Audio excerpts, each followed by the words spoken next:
This is Amy at Century 21. This is the next in my real estate terminology series, and today I want to talk about appraisal.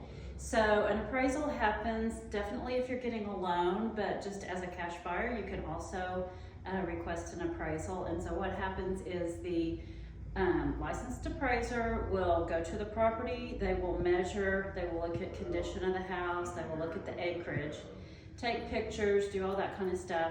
And then they'll go back to their office and they will compile the report. And kind of the basics of how that works is they will look at comparable properties that have sold in the last year.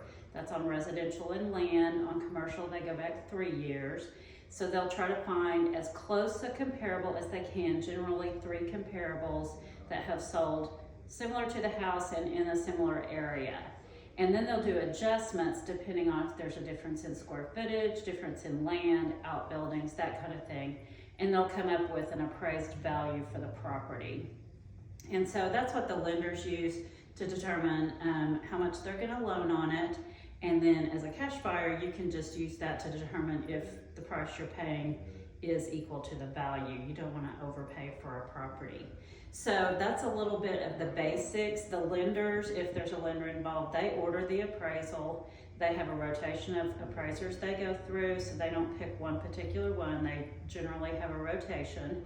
Some lenders do have their own on-site appraisers that they use, but most of the lenders have a rotation. The appraisal does go to the lender, and then the buyer gets a copy of it. A lot of times the realtors, nor the seller, nor the title company sees the appraisal because that is the property of the buyer who paid for it in conjunction with their lender. So a little bit about that, and on another day we'll talk about what happens if a property does not appraise for what the purchase price is and what the options are there. But just a little bit about appraisals and what to expect if you're in that situation. So Amy Hall, Century 21, have a great day.